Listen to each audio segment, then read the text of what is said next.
Hey guys, today in this video, I'll guide you through how you can connect Printify to Big Cartel. Watch till the end to grab everything properly. Alright, so let's begin with the video.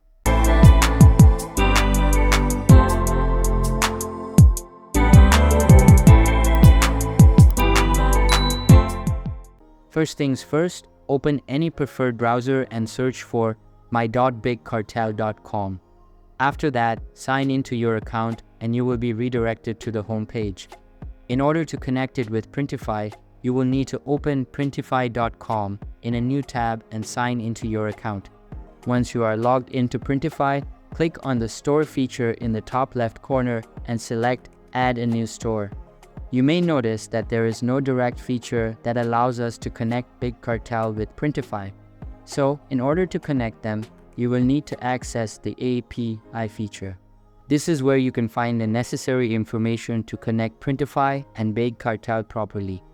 Follow the instructions provided in the API section to complete the connection process and you're good to go. So that's basically how you can connect Printify to Big Cartel. So that's all for this video. Consider subscribing if you find it helpful, and I'll see you in the next one. Thanks.